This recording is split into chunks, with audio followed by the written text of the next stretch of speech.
Entonces, mis hermanos, creo que ya todos hemos notado en estos últimos domingos, estudiando estos pasajes, que este encuentro del Señor Jesucristo con la samaritana no fue algo casual. Fue algo premeditado, fue algo, como decíamos en la enseñanza acerca de Zaqueo, algo que estaba planeado por Dios, mis hermanos. Algo que Dios conocía, porque Él mismo había dicho, o dice la Escritura, que era necesario pasar por Samaria, mis hermanos. Era necesario porque había una cita divina. Había algo que el Señor quería hacer. El Señor quería traer salvación a esta ciudad de Sicar, mis hermanos. Esta ciudad samaritana. Ahora, pero ¿cuál era el plan del Señor, mis hermanos? ¿Qué estaba aquí en la agenda del Señor? ¿Cuál era realmente el trasfondo o el propósito de Dios para este encuentro con esta mujer? Pero me gustaría cambiar un poco la pregunta de esta mañana y enfocarla hacia nosotros. ¿Qué pretende nuestro Señor con nosotros, mis hermanos? Porque aquí todos los que creemos, por lo menos, hemos tenido un encuentro con el Señor. ¿Pero para qué? ¿Para qué el Señor nos buscó y nos encontró, mis hermanos, y vino a nuestra vida? ¿Para qué vino a saciar nuestra sed con esa agua viva que salta para vida eterna? ¿Cuál será su propósito? ¿Qué espera Él de nosotros una vez que hemos bebido del agua viva? Entonces, recordemos para responder esto, mis hermanos, un poco el proceso de la mujer samaritana para que tengamos todo el contexto. Recordemos que ella viene a sacar agua de un pozo fuera de la ciudad y allí se encuentra con el Señor Jesucristo, que para su sorpresa, él al ser judío, le pide agua, lo cual lo sorprende, ¿no? Y esto desencadena una conversación donde el Señor le habla acerca del agua viva que Él le puede dar. Que Él, que es el don de Dios, puede darle si ella le pidiera. En otras palabras, el Señor ofrece, mis hermanos, vida eterna. Y allí ella comienza a interesarse por lo que el Señor le ofrece. Y le manda el Señor a llamar a su marido. Ahora, y en medio de todo esto, mis hermanos, vemos que oculta un poco la verdad y admite que no tiene marido. Entonces el Señor, mis hermanos, descubre su vida, descubre su necesidad, su pecado, su necesidad de arrepentimiento, mostrando que ella ha tenido 5 maridos y el hombre con el que actualmente vivía o convivía no era su marido. Todo esto lo lleva a esta mujer a admitir que él es profeta. Ya comienza a ver un poco más, como tal vez como un enviado de Dios al Señor Jesús. Entonces, mis hermanos, la mujer comienza una conversación acerca de la adoración verdadera, que adoraban aquí en este monte, aunque los judíos decían que era en Jerusalén. Ahora, el Señor Jesús aprovecha esto para desenmascarar, como veíamos la vez pasada con nuestro hermano Pablo, su falsa religión, la cual venía de los samaritanos, una religión mezclada con paganismo. Y ella comienza a explicarle que lo que los adoradores, que el Padre verdaderamente está buscando, son aquellos que le adoran o le van a adorar de aquí en adelante en espíritu y en verdad. Esto lleva a la mujer samaritana a interesarse y a comenzar a hablar sobre el Mesías, la esperanza que tenían estos pueblos, tanto los judíos como los samaritanos. Ella dice, sé que el Mesías viene, el que es llamado el Cristo. Cuando Él venga nos declarará todo. Entonces el Señor se revela claramente, mis hermanos. Y es donde terminamos la vez pasada y le dice, yo soy el que habla contigo. Acá al final comienza a darle esa agua de vida eterna que comienza con el conocimiento de quién es el Señor Jesucristo. Y la historia podría haber terminado acá, como la historia de Nicodemo. La historia de Nicodemo, el Señor Jesucristo le muestra claramente que es el Hijo de Dios, el que descendió del cielo, el que trae vida al mundo, y que todo aquel que mira a Él con fe, que crea en Él, que se arrepienta de sus pecados, que deje la oscuridad en que ha vivido, va a tener vida eterna, porque Dios envió a su Hijo a salvar al mundo y no a condenar al mundo. Pero ahí termina. No sabemos qué después pasó con Nicodemo, no lo volvemos a ver hasta el final de la vida del Señor Jesucristo. Pero aquí esta historia no concluye aquí, mis hermanos, con solamente el ofrecimiento o la revelación de quién es el Señor. Aquí, mis hermanos, el Señor nos va a enseñar algo más por medio de la vida de esta mujer. En estos pasajes el Señor Jesús nos enseña 3 aspectos de su obra salvadora entre los samaritanos para animarnos a involucrarnos en la predicación del Evangelio o en la obra evangelística, ¿no? 3 aspectos de la obra salvadora entre los samaritanos que nos animan a involucrarnos en la predicación del Evangelio. ¿Y cuáles son estos 3 aspectos que vamos a ver? Primeramente vamos a ver el aspecto del entusiasmo evangelizador de la mujer samaritana, del verso 27 al 30. Luego del verso 31 al 38, el llamado del Señor a sus discípulos a que se involucren en la obra. Como el Señor nos está llamando también a nosotros a involucrarnos. Y tercero y último, del verso 39 al 42, vamos a ver el poder del Evangelio para salvar a los pecadores. Es imposible hacer la obra de Dios, mis hermanos, o que la obra de Dios sea llevada a cabo en la vida de los incrédulos, si no es por medio de la predicación del Evangelio. Pues vamos a ir al primer punto. El primer aspecto por medio del cual el Señor nos enseña en esta mañana es por medio del entusiasmo evangelizador de la mujer samaritana. Y aquí comienza el versículo 27 primeramente a introducirnos en este asunto que tiene que ver con el asombro de los discípulos. Versículo 27 dice: en esto llegaron sus discípulos. Uno podría pasar de este versículo y seguir en esta primera parte del versículo y seguir directamente a la cuestión, pero acá hay algo muy tremendo, hermanos. Aquí el Señor nos muestra en esta pequeña sección: en esto llegaron sus discípulos. Algo que tiene que ver bastante con la obra evangelizadora, y es acerca de la providencia de Dios. Recordemos que los discípulos habían ido a la ciudad, mis hermanos, de esta mujer, a Sicar, a comprar alimentos, y ahora ellos estaban regresando. Y en eso que el Señor revela a esta mujer, dice: llegaron sus discípulos. Es algo muy importante. Ellos no llegaron en cualquier momento, llegaron en ese momento. O no ve el texto en griego, muestra que hay un énfasis ahí. No es que llegaron y ya, llegaron en un momento específico. Cuando el Señor declaraba: yo soy el que habla contigo, yo soy el Mesías, yo fui el Cristo. Cuando se estaba revelando como el Mesías esperando.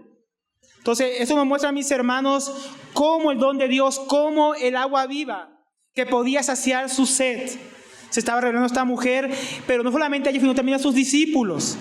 Podemos ver la gracia y la providencia de Dios que acompaña a quienes predican el Evangelio. Fíjense que no fue antes, mis hermanos.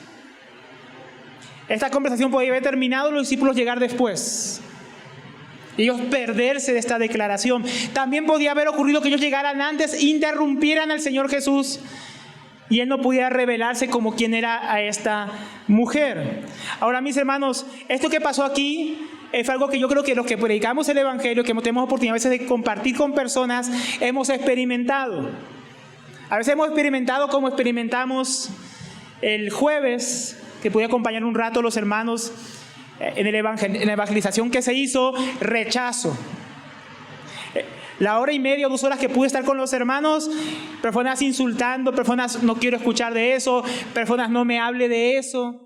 A veces complicamos el Evangelio, las circunstancias no son favorables. Nos llovió ese día cuando queríamos proclamar afuera del centro comercial. Tuvimos que predicar el Evangelio adentro del centro comercial. Se quería alabar al Señor, no se pudo por la lluvia. Entonces las circunstancias no son propicias. A veces, mis hermanos, el desinterés de las personas que comentábamos, la dureza del corazón, el rechazo de quienes predicamos. Y todo eso nos desanima. Pero los que predicamos el Evangelio también hemos tenido otra experiencia, hermanos. No solamente esta experiencia difícil, que a veces nos desanima para predicar el Evangelio. También podemos dar testimonio de lo contrario. Cuando uno ve la mano de Dios involucrada en el asunto, las circunstancias se vuelven oportunas. A veces ni siquiera es planeado. A veces el Señor nos pone a alguien al lado en el bus y no está planeado, la persona nos empieza a hablar y se abre la oportunidad de predicarle el Evangelio. A veces, mis hermanos, Dios abre los corazones de los oyentes de una manera que nosotros jamás hubiéramos podido hacerlo, y lo hemos experimentado. A veces Dios nos da una gracia especial en cierto momento y las palabras adecuadas para predicar el Evangelio a una persona y para llegar al punto crucial y presentarle quién es el Señor Jesucristo. Entonces, todo lo que predicamos el Evangelio hemos experimentado estas dos cosas. Pero que vemos aquí, mis hermanos, en este pasaje, esa providencia de Dios. Dios preparando esta reunión de la mujer samaritana con el Señor Jesús. Dios haciendo todo propicio para que los discípulos no llegaran a interrumpir, ni llegaran después y se perdieran esta declaración. Y es algo, mis hermanos, por lo que nosotros deberíamos orar más, para tener encuentros que el Señor prepara para compartir el Evangelio. Nosotros deberíamos animarnos a orar por su intervención y para que nosotros podamos discernir su providencia. A veces, mis hermanos, nosotros no discernimos que Dios está mandándonos personas para que les hablemos. Y les hablamos a los que no van a recibir, y a los que recibirían, callamos. No, es que no estaba planeado. No importa si no está planeado por nosotros, Dios tiene un plan, mis hermanos. Dios tiene una agenda. Dios está preparando el corazón de personas y preparando momentos específicos para que compartamos el Evangelio de Dios. Y cuando eso ocurre, mis hermanos, uno ve el poder de Dios obrando en nuestras vidas. Mucho más a veces que cuando uno lo planea. No es que no tenemos que predicar el Evangelio todo el tiempo, pero también tenemos que tener discernimiento para los tiempos que Dios ha preparado y las personas que Él ha dispuesto para escuchar. Tenemos un claro ejemplo, por ejemplo, en Felipe y el eunuco etíope. Dios venía preparando, usted conoce, ¿no? En Hechos capítulo 8, si mal no recuerdo. Está el eunuco etíope que venía de Etiopía a adorar en Jerusalén y se estaba devolviendo para Etiopía. Y Dios lo sabía, Dios había preparado ese viaje. Y Dios le dice a Felipe que debía descender por el camino que va a Gaza, al desierto, para encontrarse con esta persona. Y él desciende, mis hermanos. Y Felipe no llega en cualquier momento. ¿Cuándo llega Felipe? Cuando este hombre estaba leyendo las Escrituras, Isaías 53, específicamente, que ahí estaba hablando la profecía que hablaba acerca del sacrificio del Señor Jesucristo por nuestros pecados. ¿Usted cree que eso era casualidad? No, era Dios preparando ese momento. Él puede llegar en cualquier momento, hermanos. Cuando él estuviera dormido en su comitiva, en su carruaje, cuando él hubiera acabado de leer la Biblia, cuando estuviera comiendo, pero no llegó en cualquier momento. Llegó en un momento que el Espíritu Santo le dijo: acércate. Y él le pudo preguntar: ¿qué lees? Y ahí estaba leyendo las Escrituras, mis hermanos. Y él pudo predicar el Evangelio. ¿Y cómo acabó eso? ¿Una predicación más? No. ¿Cómo acabó eso? Paren el carruaje, paren la comitiva. Aquí hay agua. ¿Qué impide que yo sea bautizado? Si bien crees de todo tu corazón, puedes. Y ahí se bautizó, hermanos. ¿Y qué pasa luego? Lo saca a Felipe, el Espíritu Santo ahí lo lleva a Azoto, a otra ciudad. Lo traslada milagrosamente. ¿Por qué? Porque había terminado lo que tenía que hacer. Había tenido una obra que hacer en otro lado, en otro lugar que Dios había preparado otra obra para él. Entonces, mis hermanos, nosotros vemos en las Escrituras que estas cosas ocurren, mis hermanos. También no ocurre todos los días, pero hay momentos específicos. Cuando yo me convertí, era a las 2 de la madrugada, hermano, no era cualquier hora. Era cuando yo estaba solo en mi casa, cuando tenía tiempo para prestar atención al Evangelio. No era en otros momentos que me habían hablado. Y yo creo que aquí todos hemos experimentado ese momento especial de Dios. Tal vez no fue cuando alguien nos predicó, o el que quiso, pero hubo un momento donde llegó alguien. O escuchamos algo en un medio de comunicación, o alguien nos compartió la palabra, sea en el bus, sea donde fuera que nos tocó a cada uno. Ese era un momento que Dios había preparado, hermanos. Y fue el momento en que cada uno de nosotros creímos. Y como hemos experimentado, deberíamos orar por esas oportunidades. Deberíamos orar cada mañana: Señor, que camino a mi trabajo, o en mi trabajo, o cuando esté de regreso, o en mi familia, o en este campamento que viene, o cuando esté celebrando con mi familia, visitándolos porque es Navidad o porque es Año Nuevo. Prepara el momento, prepara a la persona para que yo pueda hablar del Evangelio y ellos puedan creer. Deberíamos orar por estas oportunidades, mis hermanos. Estas oportunidades que el Señor conocía y que también quiere que nosotros conozcamos. Ahora vamos a seguir, versículo 27. En esto llegaron los discípulos y se admiraban de que hablaba con una mujer. En aquel entonces, creo que como también resaltaba nuestro hermano Pablo la vez pasada, esto era mal visto en la época, que un hombre hablara con una mujer en público, aún con su propia esposa. Y mucho más, los rabinos decían que era incongruente, era inconveniente, no debería jamás pasar que un rabino, un maestro de Israel, hablara con una mujer en público ni le enseñara las Escrituras. Estaba mal visto, mis hermanos. Y mucho más con una mujer samaritana.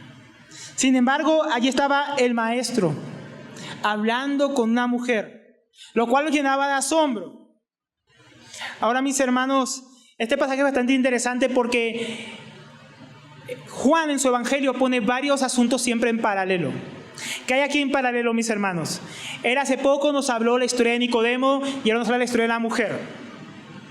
Por un lado, Juan nos presentó a Nicodemo, un hombre importante, judío, fariseo, religioso, maestro de la ley, que se reunió con el Señor Jesús en la noche y que sin embargo necesitaba salvación. A pesar de su trasfondo, necesitaba nacer de nuevo del agua y del Espíritu. Pero ahora hay un contraste más adelante. Ahora no es un hombre, ahora es una mujer, que no es judía sino samaritana, que no fue una mujer considerada justa por el pueblo, sino una pecadora que no vivía con su esposo. y por ello marginada, no famoso como Nicodemo, con una religión falsa y que viene a sacar agua de un pozo a plena luz en el momento que hace más calor, pero que necesita del agua viva que solo el Señor le puede dar. Si vemos las dos historias, mis hermanos, y las tomamos, ¿qué está tratando de enseñarnos Dios?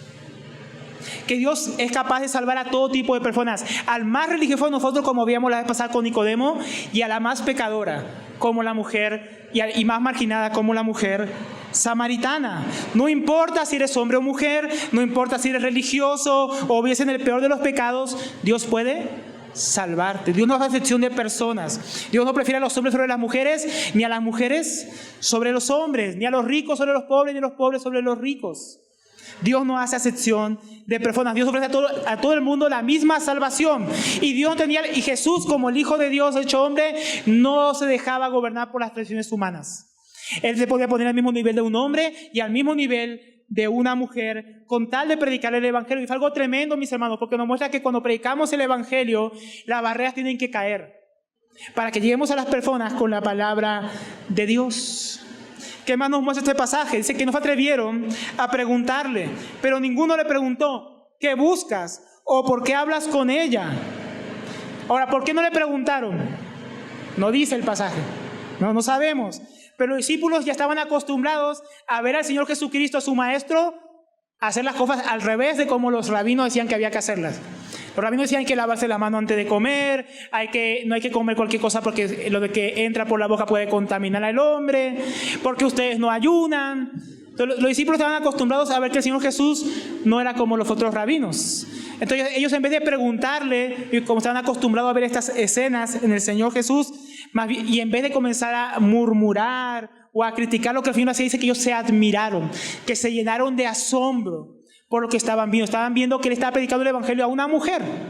Ahí está lo que hablábamos, que el Evangelio era para todos, para un maestro como Nicodemo o para una mujer como esta persona.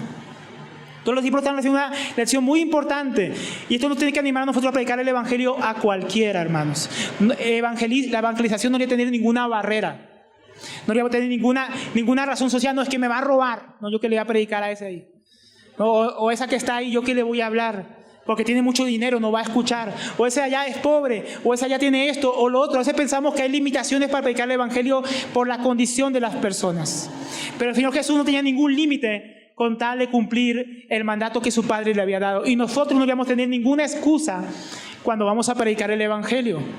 Ayer veíamos en la parábola de las minas, que me recuerda bastante a lo que estamos viendo hoy, cómo viene el tercer siervo a poner excusas de por qué no había producido nada con las minas. Y a veces los cristianos somos así, ponemos excusas. No, es que no hay tiempo, que está ocupado, es que no sé qué, es que no sé cuánto. Deberíamos poner excusas para poner el Evangelio en otras personas para que produzca salvación, para que avance el reino de Dios. Dios es el que salva. Nosotros tenemos que dejar de poner excusas a la obra de nuestro Señor. Versículo 28. Y aquí comenzamos a ver este fervor evangelizador de esta mujer.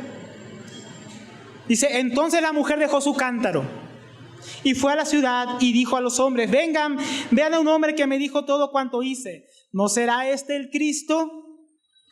Lo primero que nos llama la atención, dice que dejó su cántaro. Esta mujer dejó su cántaro.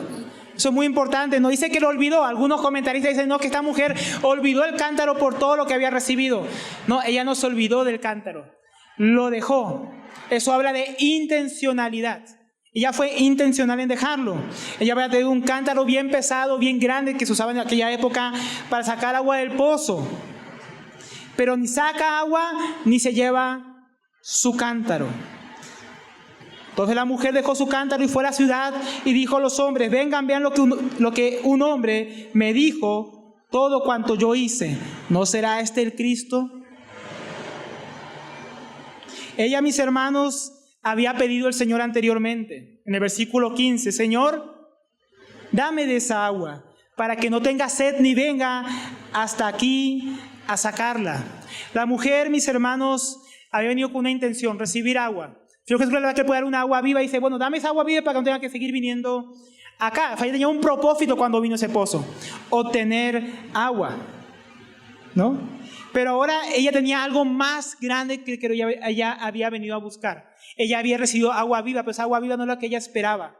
Era vida eterna. Entonces, como ella recibió la salvación, como ella recibió el perdón de sus pecados, como ella recibió la revelación de quién es el Hijo de Dios, hermanos, ella encontró algo más grande que lo que había venido a buscar. Y ahora lo que había venido a buscar se había vuelto poco importante comparado con lo que ella había encontrado, hermanos. Ahora ese cántaro pesado se había vuelto un estorbo para lo que ella había recibido, porque ella sale de ahí inmediatamente, deja el cántaro y va rápido a proclamar a Jesús entre sus conciudadanos. Llevar ese cántaro lo hubiera demorado, porque, como decíamos, era una herramienta pesada en aquella época. Ella dejó eso ahí porque tenía algo más importante que hacer. Ahora dice, vengan, vean a un hombre que me dijo cuánto yo hice. ¿No será este el Cristo? ¿Qué es esto, mis hermanos? ¿Qué es lo que el Señor había dicho en el versículo 14?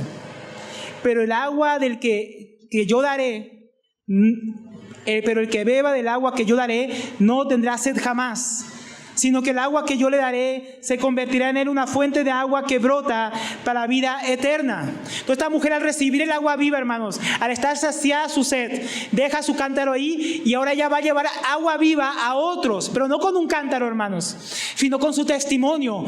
Me encontré un hombre, vengan y escúchenlo, vengan y véanlo, porque él me ha dicho todo cuanto yo hice. ¿No será este el Cristo? Ella comienza a compartir del agua viva que recibió el Señor Jesús con otras personas, con otros hombres. Ahora, cuando usted lea aquí hombres, no piense que solamente se refiere al género masculino. Esta palabra también puede ser traducida a personas. Ella empezó a hablar con hombres y mujeres que se habían encontrado posiblemente con el Cristo, con el Hijo de Dios, con el que ellos tantamente esperaban, hermanos. ¿Y cuántos aquí hemos creído y hemos recibido del agua viva y hemos saciado nuestra sed, pero no tenemos el mismo fervor evangelizador de esta mujer? ¿Cuántos somos como el siervo infiel que veíamos ayer, que ocultó las minas que el Señor le había dado? No hizo nada con eso, recibió algo del Señor, que aquí ya, como veíamos en la parábola de las minas, es del Evangelio, es la salvación. ¿Y cuántos recibimos? Somos saciados, recibimos gozo, vida eterna, promesas, bendiciones, pero nos volvemos como vasijas rotas. Recibimos y lo que recibimos no se lo podemos dar a nadie. Lo desperdiciamos o lo ocultamos. Esta mujer, mis hermanos, fue como los siervos que fueron fieles. Llevó la mina que recibió el Señor y se multiplicó, pero no por 10, hermano, por cientos, tal vez por miles de personas que recibieron el Evangelio y que comenzaron también a tener sed. A través del testimonio de esta mujer, dijo, miren, miren. Anteriormente el Señor le dijo a ella, ve y trae tu marido acá. Pero ella va y no trae a su marido, trae a la ciudad entera, hermanos. El agua que ella había recibido era para más de una persona. Podía alcanzar a cientos, a miles. El agua que hemos recibido puede alcanzar a multitud de personas, hermanos. Y traer un gran crecimiento al reino de Dios. Ella ahora dice, ella fue a buscar y trajo a todo el que pudo encontrar, a todo el que escuchó. Vengan y vean al hombre que me dijo cuánto yo hice. Miren cómo esta mujer invita a las personas. Perdón. En lugar de decirles encontré al Cristo, lo cual seguramente lo hubieran rechazado inmediatamente por su trasfondo de pecadora, su trasfondo inmoral, hubieran dicho, no, que va a ser el Cristo. Dice, ella empieza a hablar de su testimonio, lo que Dios había hecho por ella. Dice, dado que Él sabe todas las cosas, dado que está profetizado que el Mesías sabe. Había varios pasajes que hablaban de la omnisciencia del Mesías, que ellos conocían. Dice, ¿no será este el Cristo? Él sabía todo sobre mí. Ahora ellos también sabían muchas cosas sobre ella. Dijo, wow, usted sabe todos los pecados de esta mujer. ¿No será este el Cristo? O sea, yo fue tu testimonio para provocar en la audiencia la necesidad de venir a ver al Señor. Vengan, vean. Nos recuerda a mis hermanos también lo que vimos anteriormente con Felipe y con Natanael. ¿Se acuerdan? En el capítulo 1, versículo 45, lo estudiamos. Felipe, ¿qué le dijo a Natanael? Hemos hallado a aquel de quien Moisés escribió en la ley y también los profetas, a Jesús de Nazaret, el hijo de José. Y Natanael le dijo, ¿puede algo bueno salir de Nazaret? Tal vez los samaritanos pensaban, ¿puede ser judío? Porque eran samaritanos, no se llevaban bien con los judíos. ¿Puede hacerse judío el Cristo? ¿Y qué les dijo Natanael? ¿Qué le dijo Felipe? Ven y ve. Ven y ven, hermanos. Las personas necesitan venir personalmente al Señor y verlo por medio del Evangelio. Pero nosotros tenemos un trabajo, esta mujer samaritana. ¿Cuál es nuestro trabajo? Invitar a las personas. Hermanos, esta mujer, ¿cuánto llevaba en el evangelio? Ni una hora. Acababa de recibir el agua viva. Ella tal vez no conocía profundamente la teología, tal vez no sabía cómo predicar el evangelio, pero ella sabía lo que Dios había hecho por ella a través del Señor Jesucristo. Ella fue a decirles: vengan y vean, Él hizo esto por mí. Él me contó todo lo que yo hice. Vengan y vean ustedes mismos. Ella quiso invitar a la gente. Hermanos, muchos de nosotros no tengamos la capacidad de predicar el evangelio. Tal vez nos parezca algo difícil. Tal vez tú llevas poco tiempo de creyente o muchos años y no tienes una comprensión de cómo debería predicarse. Si llevas muchos años ya te da vergüenza. Si llevas tanto tiempo en Cristo y no sabes cómo predicar el evangelio. Pero no, si te cuesta, si no sabes qué palabras hablar, todos podemos invitar a otros hermanos a escuchar el evangelio. Todos podríamos ser como Nicodemo y reunir nuestras familias y amigos y invitar a un apóstol Pedro, un hermano, alguien que predique la palabra, para que escuchen y el Espíritu Santo descienda sobre ellos. Todos podemos invitar personas a venir aquí, hermanos. Y gracias a Dios aquí hay muchos que yo veo que invitan a sus papás, a su mamá, a su hermano, a su tío, a su primo. Gloria a Dios. Pero ¿cuánto más estarían aquí si todos estuviéramos invitando personas a venir y ver al Señor? Venir y escucharle, porque no podemos decir vengan y verlo acá. Pero sí aquí, hermano, en la palabra de Dios. En lo que Dios ha hablado, en su evangelio. Tenemos que llevar a las personas a Cristo. Aquellos que decimos, bueno, yo sí me animo a predicar el evangelio, ve con la palabra y muéstrales, vengan, vean. Este es el Salvador del mundo. Este es el Hijo de Dios que dio tu vida por ti. Hay que mostrarle a la gente a Jesús, hermano. Hay que invitarlos a venir a verlo personalmente. Vengan y vean a este hombre que me dijo todo cuanto yo hice. Todo cristiano debe invitar a otros a venir a conocer a Cristo. No debería ser algo opcional. Todo cristiano debería, mis hermanos. Todos nosotros deberíamos, porque todos le hemos conocido. Todos hemos tomado del agua viva, hemos oído, hemos visto, hemos palpado con nuestras vidas al verbo de vida. Pero a veces pareciera que no. Hermanos, es imposible ver del agua viva. Es imposible ser saciado, mis hermanos, y que no pase lo que dice la Escritura, que broten ríos de agua viva. Eso debería ser lo normal, esa es la promesa. El que recibe el agua viva tiene un manantial en su interior. Un manantial que por lo menos debería brotar para invitar a otros. No es normal estar callados en tu trabajo y no hablar de Cristo. No es normal no hablar de Cristo en tu lugar de estudio. No es normal no invitar a tu familia. No es normal no aprovechar las oportunidades que Dios te da. Porque has recibido el agua viva, mis hermanos. El agua viva en nosotros tiene que producir un deseo. Esta mujer produjo un deseo. Produjo el deseo de dar a conocer a Cristo a otros. Versículo 30, ¿cuál fue el resultado del testimonio de esta mujer? Y salieron de la ciudad e iban a Cristo. Esa palabra iban es importante, eso es algo que estaba ocurriendo en el momento.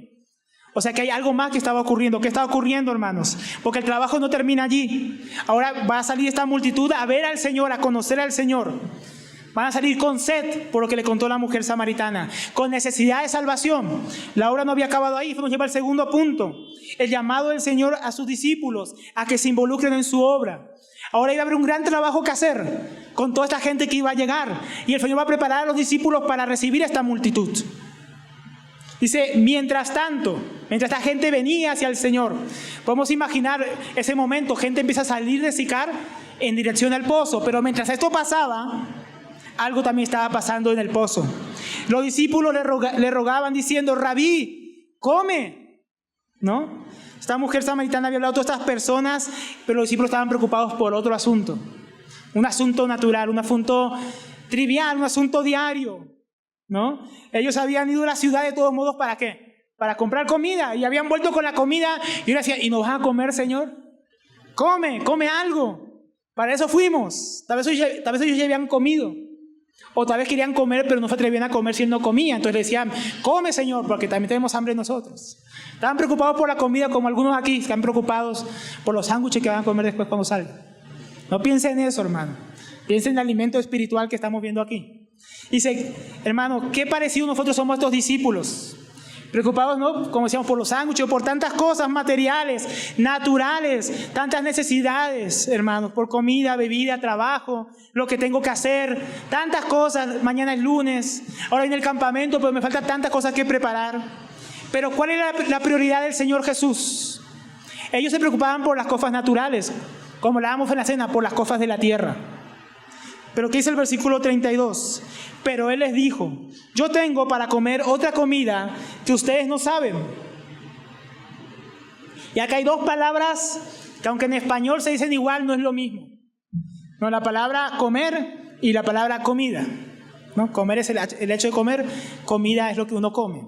Pero en griego es bien diferente cómo Jesús diferencia con las palabras que Él usa. La palabra comer podríamos traducirla como sustento. Y comida puede también ser traducido como aquello que satisface. Entonces tengo algo que, entonces lo que el Señor Jesús está queriendo decir a sus discípulos es: yo tengo algo que me llena, que me sostiene, que me sustenta, que ustedes no saben, que ustedes no conocen.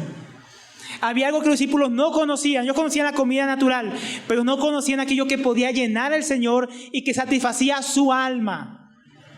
Versículo 33, ya vamos a explicar eso. Versículo 33. Entonces los discípulos decían entre sí, o uno al otro: ¿le habrá traído alguien de comer? Aunque la idea realmente es imposible que alguien le haya traído de comer. Es una ciudad samaritana, esa mujer jamás haría eso. Los discípulos decían: nadie le trajo de comer, ¿por qué no quiere comer? Esa era como la pregunta de los discípulos. Ellos seguían preocupados por esa necesidad natural de su Señor. Si nadie le trajo de comer, Él tiene que comer. Y así como Nicodemo y así como la mujer samaritana al principio, ellos tropezaban en las cosas naturales y no entendían su sentido espiritual. Entonces el Señor Jesús va a aclararles en el versículo 30. Perdón, sí, 34.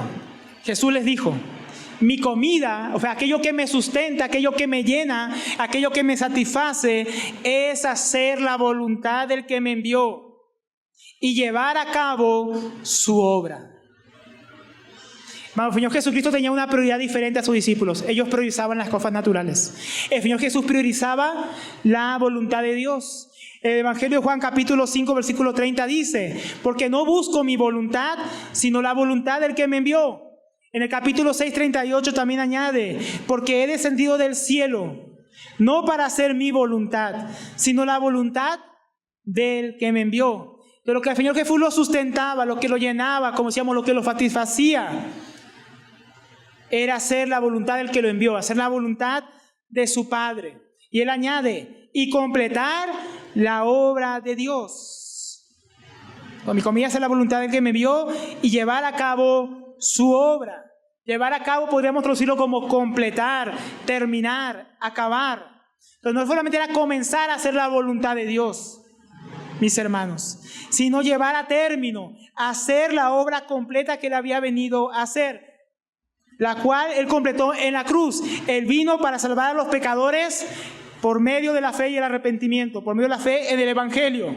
Y fue en la cruz cuando Él exclamó esta misma palabra, pero en otro tiempo verbal, diciendo: consumado es, terminado, acabado es. En la cruz el Señor Jesús completó la obra que el Padre lo llamó a hacer. El Señor Jesús, mientras estaba en la tierra, Él tenía una prioridad: hacer lo que el Padre le mandó a hacer y completar la obra en la cruz, para la cual Él había venido al mundo, salvar a los pecadores por medio de entregar su vida por ellos.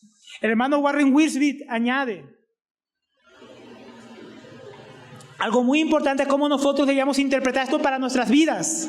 Él dice, citando al hermano Phillips Booth: busca nutrir tu vida con el trabajo de tu vida. La voluntad de Dios debe ser una fuente de fortaleza y satisfacción para el Hijo de Dios, tal como si se sentara a disfrutar de un banquete. Si lo que estamos haciendo nos destroza en lugar de edificarnos, entonces bien haríamos en preguntarnos si eso es la voluntad de Dios para nosotros. Nuestro Señor Jesucristo no veía la voluntad del Padre como una carga pesada o una tarea desagradable. Veía su obra como si fuera el alimento mismo de su alma. El hacer la voluntad del Padre le saciaba y satisfacía interiormente. Ahora piense en usted, hermano. Yo pensaba en mí cuando leía esto. Hermano, qué triste, qué despropósito que tantos cristianos vivan sin dirección, sin entendimiento, malgastando sus vidas, buscando satisfacción en otras cosas o en cosas equivocadas. Cuando el cristiano, mis hermanos, después de haber creído en Cristo, después de haber recibido el agua viva, se vuelve una cisterna rota, incapaz, mis hermanos, de llevar a otros a Cristo, incapaz de experimentar plenitud de vida. Por eso tantos tienen vidas miserables, porque creen que su vida consiste en trabajar, en tener una familia bonita, en conseguir cosas, en disfrutar emociones y experiencias. Cuando la vida no consiste en eso, mis hermanos, el cristiano tiene un propósito mayor. Así como Jesús no vino a vivir la vida y morir y ya, vino a dar su vida por los pecadores y salvarlos, el cristiano no fue salvado porque sí. Al principio de la predicación preguntábamos, ¿para qué Dios nos dio de beber el agua viva? Esta es la respuesta, hermanos. Fuimos salvados para andar en obras que Él preparó de antemano para que anduviésemos en ellas. Y entre esas obras está la predicación del Evangelio a toda criatura. Jesús dijo a los apóstoles, yo los he puesto, yo los he escogido para que den mucho fruto. La vida del cristiano, mi hermano, no consiste en pasar la vida después de que creí en Cristo y ahora me va a ir bien, voy a ser millonario, voy a vivir mi mejor vida ahora. La vida del cristiano no consiste en vivir la vida de este mundo mientras llega la eternidad. La vida del cristiano consiste en vivir para la hora para la cual Dios lo salvó y no para sí mismo. En eso consiste la vida, hermanos. No hay mayor sentido de plenitud que estar ocupados en la voluntad de Dios. Muchos están deprimidos, muchos están tristes, muchos están despreciando su vida porque no saben para qué Dios los salvó. Esta mujer entendió inmediatamente, bebí del agua y ahora tengo que llevar a otros a beber de la misma agua que me salvó. ¿Entiendes que Dios te salvó para llevar a otros a Cristo? ¿Entiendes que Dios te salvó para extender su reino? ¿Entiendes que Dios te dio vida eterna, no para que vivas para este mundo, sino para la eternidad? En la iglesia, en tu trabajo, en tu familia, en lo que estudias, en todo lo que hacemos, hay un propósito mayor. Todos pensamos, cuando acabe de estudiar voy a servir a Dios. Cuando me case voy a servir a Dios. Cuando esté haciendo tal cosa, alcance tal estatus económico, voy a servir a Dios. Y se va la vida en esas cosas. Y nunca servimos a Dios. Nunca cumplimos el propósito para cuando nos salvó. Qué triste morir. Y como el siervo inútil que vimos ayer, el siervo malo, que el Señor venga y nos diga, no hiciste nada. Te di la mina, te di vida eterna y no hiciste nada con lo que te di. Pero yo viví la vida, Señor. ¿No? No iríamos conformando con solamente no pecar, con simplemente huir de la tentación. Deberíamos vivir para el reino de Dios mientras hacemos las cosas que tenemos que hacer. Mis hermanos, esto es lo que vemos en la mujer samaritana. Ella, mis hermanos, salió de allí, dejó su cántaro con el cual ella pensaba saciar su sed. Dejó de hacer lo que estaba haciendo para hacer algo más importante. Muchos no podemos hacer lo que Dios nos llamó a hacer porque estamos haciendo cosas muy poco edificantes, muy triviales, de muy poco valor, y en eso se va la vida. Esta mujer lo tuvo claro. Yo puedo volver después por el cántaro. Ahora voy a ir a hablar de Jesús a las personas. Y nosotros tenemos tantas cosas que nos impiden. Es triste escuchar las razones que algunos dan para no ir al campamento, por ejemplo, hermanos. Es que tengo tanto que hacer, es que tengo trabajo, es que esto, es que lo otro. Deja lo que te aleja del Señor. Deja lo que te impide servirle. Deja lo que te impide responder a su llamado. El Señor nos anima, mis hermanos, a dejar nuestros cántaros vacíos para llenarnos de su agua y dar a otros de beber. Para recibir más del agua viva, para que otros puedan recibir también a través de nosotros, mis hermanos. El Señor, como el Señor Jesucristo, que tenía su mente, su corazón, su satisfacción en la obra que estaba haciendo por medio de esta mujer entre los samaritanos. Entonces todos aquí sin excepción tenemos una obra que llevar a cabo. ¿La estás haciendo? ¿Vas a terminar lo que Dios te encomendó? ¿Vas a llegar al tribunal de Cristo y vas a poder escuchar las palabras, bien, buen siervo fiel, en lo poco fuiste fiel, en lo mucho te pondré? ¿O vas a escuchar, te di un trabajo que hacer y no lo terminaste, lo dejaste a medias, estabas distraído? ¿Qué nos va a decir el Señor? El Señor no quería eso para sus discípulos. El Señor Jesús les llama a involucrarse. Versículo 35. ¿No dicen ustedes Todavía falta 4 meses y después viene la siega. Posiblemente ese era un dicho de la época, porque se sabía que cuando uno sembraba había que esperar por lo menos, según el tipo de cultivo, 4 meses para que se madurara el fruto y uno entonces pudiera recoger lo que había sembrado. Porque en aquella época las estaciones y los tiempos de los meses estaba distribuido en tiempos en festividades de siembra, de cosecha, de varios tipos. Y así estaba dividido el año. Entonces el Señor Jesucristo dice, ustedes tienen un dicho que dice que después de sembrar hay que esperar 4 meses todavía para poder recoger. Pero ahora el Señor Jesucristo va a enseñarles que en el ámbito espiritual las cosas no funcionan como en lo natural. En lo natural hay que esperar cuando uno siembra. En lo espiritual no siempre es así. Dice, aquí yo les digo, alcen sus ojos y vean los campos, que están blancos para la siega. ¿Blancos por qué? Porque cuando el trigo estaba maduro se levantaba, creo que decía nuestro hermano Andrei, se levantaba las hojas de la espiga o lo que cubría la espiga, llamamos el salvado, y se podía ver el grano. Se podía ver ese grano blanco y todo se veía blanco, blanco, blanco.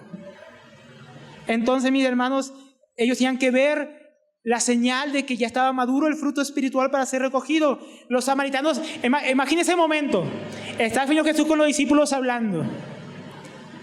Y ellos estaban viendo el pan, ¿no? Estaban ahí ocupados. Come, Señor. Y estaban ahí distraídos. Pero detrás de ellos había una multitud de samaritanos saliendo de la ciudad, dirigiéndose al Señor Jesús. Dicen, miren, alcen los ojos, dejen de mirar el pan, miren allá. Miren, los samaritanos están viniendo a mí. Alcen los ojos, miren, ahí viene la cosecha, no hay que esperar. Se acababa de sembrar por medio de la mujer samaritana y ya iban a recoger el fruto del trabajo. ¿No, mis hermanos? Y nosotros, mis hermanos, tenemos también aprender a tener discernimiento cuando Dios nos dice, levanta los ojos, deja de estar distraído, deja de estar mirando el celular, deja de estar mirando tanto Facebook, tantas páginas aquí, mirando tantas cosas que hay en el mundo, vitrineando tanto por allá. Empieza a ver la obra de Dios, lo que Dios está haciendo, lo que Dios está preparando. Empieza a discernir el tiempo. Empieza a discernir a aquella persona que Dios quiere salvar, a aquella persona que Dios quiere discipular, a aquella persona que Dios quiere usarte a ti para preparar para el ministerio, para que puedas ver a tus hijos y lo que Dios está haciendo en ellos, para que coseches la obra de Dios en ellos. Pero no podemos hacerlo si estamos distraídos. Tenemos que alzar los ojos y tenemos que mirar, hermanos, dejar de ver tanta banalidad. Muchos no se involucran en la obra de Dios, como decíamos, porque están demasiado distraídos en las cosas de la vida y no pueden discernir los tiempos y lo que Dios está haciendo. Entonces lo primero que Dios hace es animarnos a mirar. Miren, tenemos que mirar lo que Dios está haciendo en las personas para poder responder, involucrarnos en la obra. Hermano, usted cuando no ve tantos hermanos, no ve la necesidad. Yo mientras más hermanos veo acá, yo me alegro, pero también me siento un peso, hermano. Digo, tanto que hacer, tantos que discipular, tantos que recibir, tantos que preparar, tantos que amar.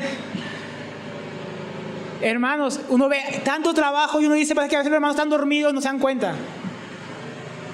No se dan cuenta de que hay que involucrarse porque hay mucho trabajo. Hay mucho trabajo en las familias, hay mucho trabajo en la cárcel, hay mucho trabajo cuando hay que salir a evangelizar, hay mucho trabajo para discipular a los que llegan, a los que se convierten. Y a veces vemos que todos los años somos los mismos. Eso es triste. Que somos los mismos rotándonos a veces entre ministerios, pero los mismos. Gracias a Dios por lo que Dios está añadiendo, pero hace falta más, hace falta que veamos la necesidad. Pero eso a mí quiere animarnos no solamente con la necesidad, sino con la recompensa. Versículo 36. El segador recibe salario y recoge fruto para vida eterna, para que el que siembra se regocije juntamente con el que siega. Entonces dice, ya.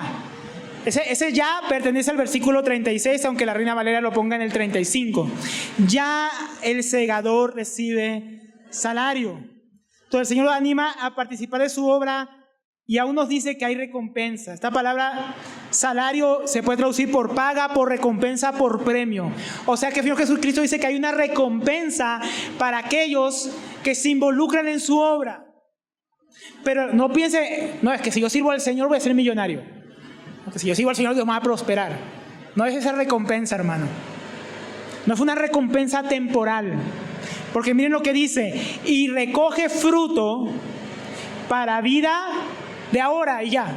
No, para vida eterna. Hermanos, cuando nos involucramos en el predicar el evangelio a otros, eso tiene que animarnos, porque cuando se recogen personas que creen en el evangelio, que se arrepienten de sus pecados, que se entregan a Cristo, se está recogiendo vidas para la eternidad. No se está recogiendo un fruto temporal, se está cosechando vidas para vida eterna, hermanos. Y eso debería animarnos. Qué triste llegar a la vida eterna y ver, mi hermano, no ver al Señor y decir: Señor, aquí está mi gavilla de personas que le prediqué el evangelio y ahora creen en ti, y no ver nada a tu lado. Triste. No, Señor, solo estoy yo. Tú me salvaste a mí, aquí estoy yo. Como el que dijo: aquí está la mina que me diste, Señor. No hice nada con ella, aquí estoy. Qué triste. Pero qué alegría, qué gozo llegar a la eternidad y ver a mi lado y me muestra: mira, acá está lo que recogiste para mí, fruto para vida eterna. Qué hermoso ver si veo a mis hijos ahí, si veo a mis familiares inconversos ahí, aquellas con las que yo trabajé, con las que yo estudié, con las que yo estuve un día sentado en un bus, y verlo ese día, fruto para vida eterna. Qué recompensa, hermanos, qué alegría. Hay recompensa para el trabajo, hermanos, en la obra del Señor. También nos anima con que esta tarea, hermanos, no es una tarea que hacemos solos o que recae solamente sobre nosotros. Aquí el Señor nos va a mostrar que la tarea de la evangelización no es una tarea individual, no es simplemente un asunto nuestro, es su obra y en ella nos involucra en el trabajo de otro. Versículo 37. Porque en este caso el dicho es verdadero. Había otro dicho que era verdad, dice el Señor Jesús. Uno es el que siembra, otro es el que ciega. Lo normal en aquella época es que algunos trabajaban en sembrar y otros trabajaban, se los contrataba para la época de la cosecha. Normalmente no eran las mismas personas. Entonces el Señor dice: el dicho es cierto. No todos los que siembran el evangelio son los mismos que cosechan lo que se sembró. A veces unos son los que predican la palabra y otros son los que llegan luego y predican el evangelio y recogen aquello que fue sembrado. Gloria a Dios cuando mis hijos se salven. Yo oro que se salven. Tal vez yo le predique el evangelio toda su niñez, yo le enseñé la palabra, aprende el Salmo 119 de memoria, y yo no vea su salvación hasta que venga otro hermano que Dios envía y ahí se salva. Tal vez yo estoy sembrando hoy, pero Dios va a recoger por medio de usted mañana. Tal vez usted siembra hoy y se desanima porque no ve el fruto, pero otro Dios va a usar para recoger lo que usted sembró. En el reino de Dios así es. Unos evangelizan muchas veces y otros son los que recogen. ¿No le ha pasado mucho a ustedes así? Que uno le sembró el evangelio, otro le sembró, otro le sembró, otro le sembró, pero fue otro el que cosechó lo que fue sembrado en usted. Así funciona en el reino de Dios. Versículo 38. Dice: yo les envié a cegar lo que ustedes no han trabajado. Otros han trabajado y ustedes han entrado en su labor. Si tomáramos esto de una manera amplia, podemos dar un montón de explicaciones. Sería Moisés que estuvo sembrando ahí. Sería Abraham. ¿Quién sembró en Sicar? Eran samaritanos, ¿no? Los profetas, tal vez, que habían venido antes en la época de los profetas. Pero si vamos al contexto inmediato, es muy claro la respuesta. El Señor Jesús mientras los discípulos estaban comprando pan, el Señor Jesús estaba sembrando en la mujer samaritana. Y ahora, indirectamente, por medio de la mujer samaritana, había sembrado en la ciudad a través de su testimonio. Y ahora ese fruto que estaba preparado estaba saliendo, viniendo a ellos para ser recogido. Entonces ellos iban a, hermano, y esto es tremendo, ellos fueron a Sicar, ¿se acuerdan? A comprar comida. ¿Ellos le predicaron a alguien? No. ¿Quién estaba predicando? La mujer samaritana. Y ellos ahora iban a recoger lo que la mujer samaritana había sembrado a través de su testimonio. Ustedes no trabajaron, la samaritana estaba trabajando, yo estuve trabajando. Ahora ustedes tienen que ayudarme a recoger esta gran cosecha. Y aquí hay varias lecciones que nos animan a participar en la obra. Hermano, la evangelización, mis hermanos, es una labor donde Dios involucra a varios. Muchas veces pensamos que cuando predicamos el evangelio hay que hacerlo todo y nos desanimamos porque predico y no se convierte, siembro y no pasa nada. Pero ¿qué estamos viendo aquí? Tal vez lo que yo siembro hoy, otro va a cosechar. Tal vez lo que otro sembró, yo lo voy a cosechar. Entonces en el reino de Dios, Dios no quiere que la gloria la tomemos nosotros. Porque como dice el apóstol Pablo, yo sembré, apóstol sembró, yo regué. Pero ¿quién dio el crecimiento? Dios. Dios es el que da el crecimiento. Dios es el que salva a las personas. Nosotros cuando entramos a predicar a alguien, como vimos con el eunuco etíope, como mencionamos también con Cornelio, hermanos, Dios ya viene haciendo una obra en el corazón de las personas. Por eso cuando llega esos momentos, como hablábamos, esos momentos preparados por Dios, y esas personas preparadas por Dios se convierten, no es por nosotros, es porque Dios ya estaba trabajando ahí antes, a través de otras personas o directamente por su palabra, mis hermanos. Lo vemos en Hechos de los Apóstoles. En Hechos de los Apóstoles llegó ¿saben qué pasaba en Hechos de los Apóstoles capítulo 2? La fiesta de Pentecostés. ¿Qué es la fiesta de Pentecostés? ¿Usted sabe? La cosecha, hermano. La cosecha. Es la fiesta de la cosecha en Israel. La fiesta de las primicias son las primeras primicias.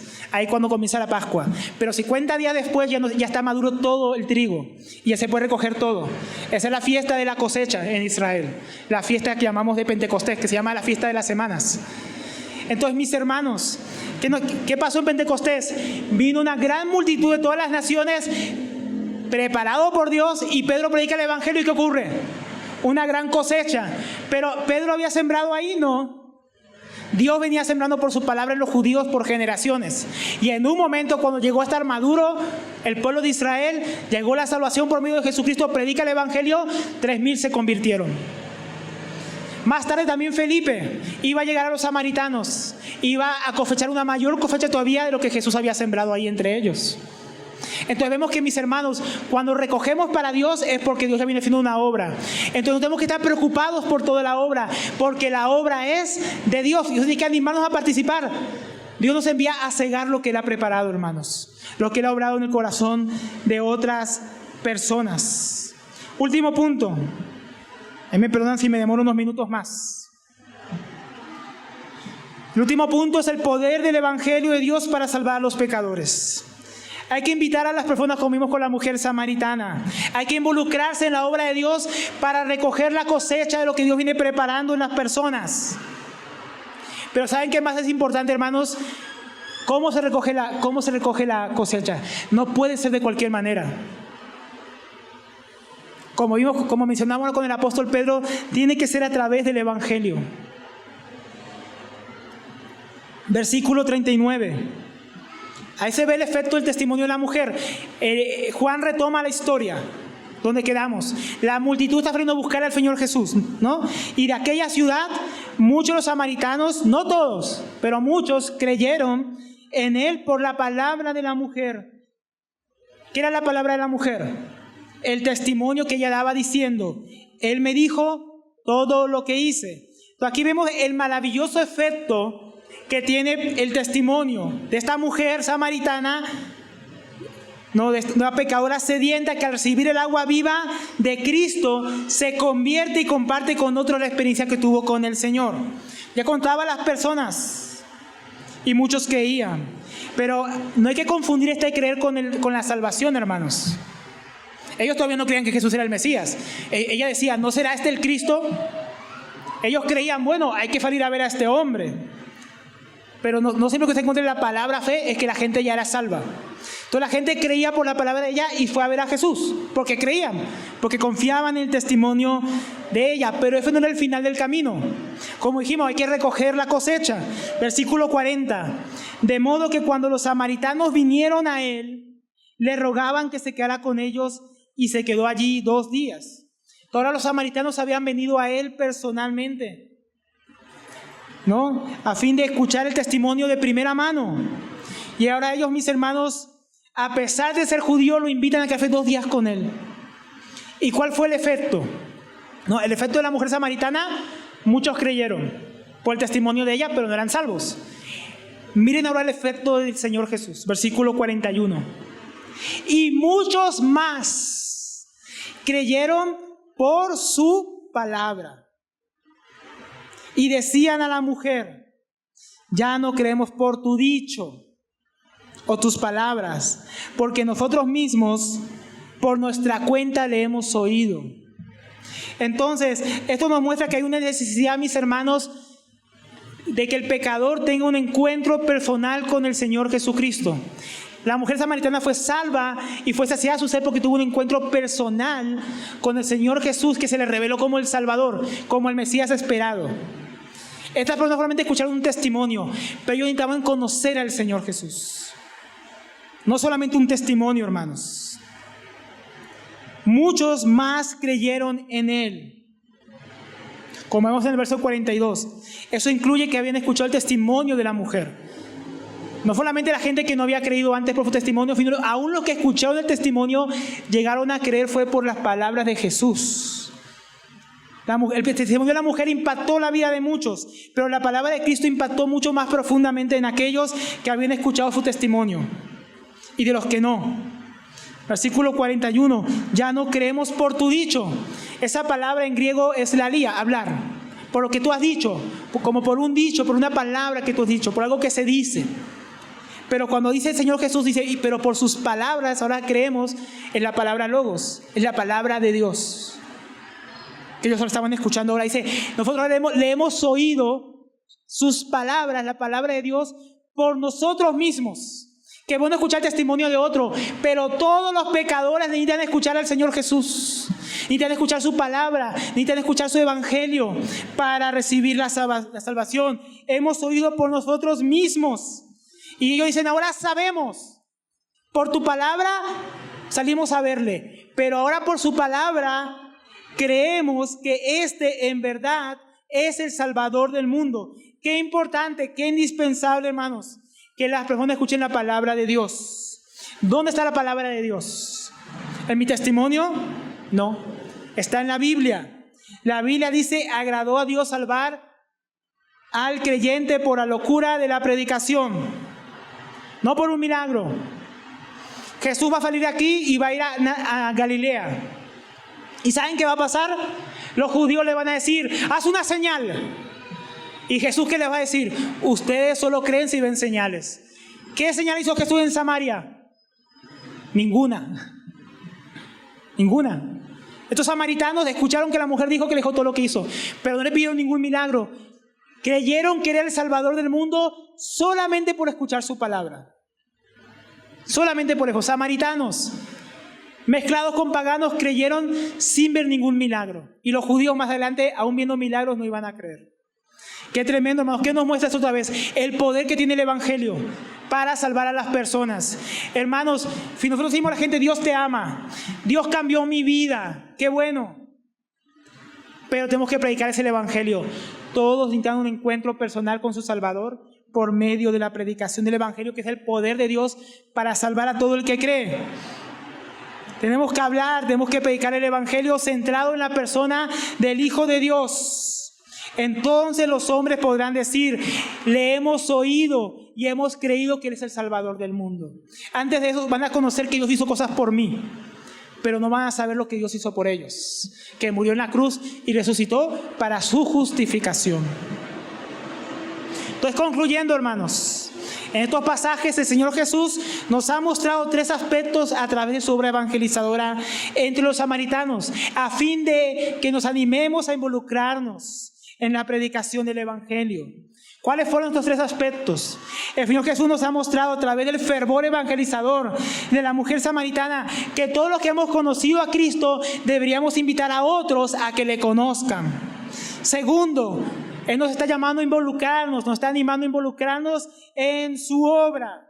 Él nos llama a involucrarnos en lo que Él está haciendo entre las naciones, entre nuestra familia, entre los incrédulos. Una obra, mis hermanos, en la cual nos anima a participar, en la cual hay recompensa eterna, en la cual no estamos solos, una obra donde Él va delante de nosotros. Y tercero, que necesitamos predicar el Evangelio para recoger la cosecha de Dios. Solo el Evangelio de Dios es la red que Él ha designado para la gran pesca. Es la hoz que Él ha diseñado para recoger el trigo en su granero, hermanos. La psicología, el entretenimiento, nuestras ocurrencias personales no tienen poder, pero el Evangelio de Dios es poderoso para salvar a los que ponen su fe, porque la fe viene por el oír y el oír el Evangelio de Cristo. Entonces, aplicaciones finales, mis hermanos, ¿qué hemos aprendido? Decíamos ahora, tenemos que invitar a otros.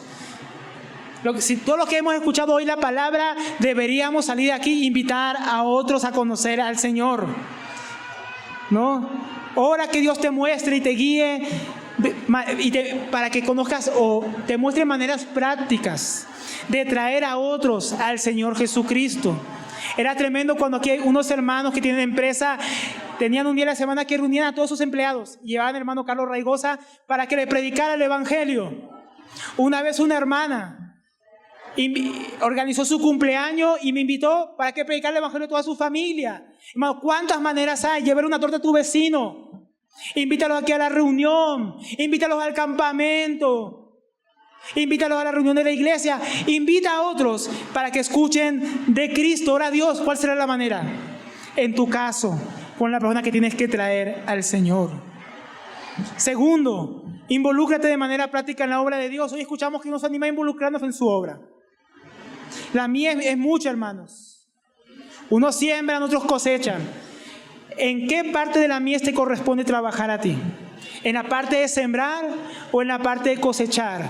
¿En la parte de discipular o en la parte de servir en la logística? ¿En la parte de qué? ¿Trabajar con los niños o de trabajar con las mujeres o trabajar con los hombres? ¿Cuál es la parte que te corresponde, hermano? ¿Cuál es la parte que te corresponde, hermana? ¿O estás en nada? ¿Estás cumpliendo la obra para la cual Dios te salvó o no? Tienes que involucrarte, hermanos. Algunos lo hacen por medio de dar. No puedes ir al campamento, pero tienes los recursos, envía a otro. Tienes los recursos, ve y ve con otros, ¿no? Otros tienen que orar, otros tienen que apoyar con sus dones, con instrumentos, con lo que Dios le ha permitido hacer. Otros compartiendo su testimonio. Tal vez no saben predicar el Evangelio, pero tienen un testimonio que predicar, que compartir con otros para que vengan y escuchen el Evangelio. Hermanos, el próximo año creo que será la oportunidad de que más hermanos puedan ir a la cárcel, ¿verdad? ¿Cuántos están orando a ver si tú tienes que ir a la cárcel? Acompañar a Augusto y a la hermana Rocío y a Wilmer. Tal vez esa es la obra que tienes que cumplir, ir a las cárceles. Allá Dios está, hermano, allá hay tremenda cosecha para recoger. Con hermanos Conti nos cuentan cuándo están siendo discipulados, están siendo preparados con las cartillas de tesoros, están escuchando el Evangelio. Y ellos solo son 2, 3 para tantas personas. ¿Será que Dios te está llamando a comprometerte para el próximo año? Acércate al hermano cuando acabe la reunión. Bueno, primero ora y después acércate. Y ve a llevar agua viva a los presos. A veces ellos responden más que la gente que está allá afuera libre. ¿Qué oportunidades hay en tu trabajo, en tu lugar de estudio? Por último, cuando Dios en su providencia prepare esas oportunidades y te muestre, aquí te ha abierto una puerta, aquí es el momento para predicar el Evangelio, disponte. No esperes a que llegue ese momento. ¿No sabes predicar el Evangelio? Prepárate para predicarlo. ¿No sabes cómo presentar tu testimonio? Acércate a los hermanos de evangelización. Te van a enseñar cómo compartir tu testimonio, cómo compartir con otros el Evangelio. Tenemos que estar listos para la cosecha, hermanos. Muchos están llegando, muchos vienen aquí al Señor. Pocos obreros están preparados. Prepárate, involúcrate para servir al Señor. Y por último, predica el Evangelio. Predica el Evangelio, conoce el Evangelio. No podemos predicar lo que no conocemos. No podemos llevar el agua viva en cisternas rotas, con filosofías de hombres y nuestras tradiciones. Tenemos que llevar la palabra de Dios con conocimiento y con poder. Que nosotros que decimos que conocemos y hemos oído al Salvador del mundo, podamos darlo claramente a conocer a los que están allá afuera. Dios nos está llamando a involucrarnos en su obra. Que Dios nos permita responder. Vamos a orar. Padre, gracias por el agua viva. Gracias por Jesucristo, que ha saciado nuestra sed. Gracias, Señor, porque tú nos salvaste para vivir vidas vanas. Tú nos salvaste para vivir vidas que lleven fruto para vida eterna. Tú nos llamaste a invitar a otros a conocerte, a que vengan y te conozcan, a que vengan y te miren, te palpen, Señor. Tú nos llamaste a involucrarnos en la cosecha que tú has preparado, Señor. Tú nos llamaste, Señor, a predicar el Evangelio. Señor, anima a nuestros corazones esta mañana. Saca todo temor, toda vergüenza, toda mediocridad, toda falta de diligencia en nosotros que nos impide cumplir la obra para la cual tú nos llamaste y nos apartaste. Gracias por el campamento que viene de consagración, Señor. Consagra nuestras vidas. Consagra nuestras vidas, Señor, para llevar a otros a ti. Consagra nuestra vida para dar testimonio de tu obrar y de tu evangelio. Testimonio de tu Hijo. Te lo pedimos en el nombre del Señor Jesús. Amén.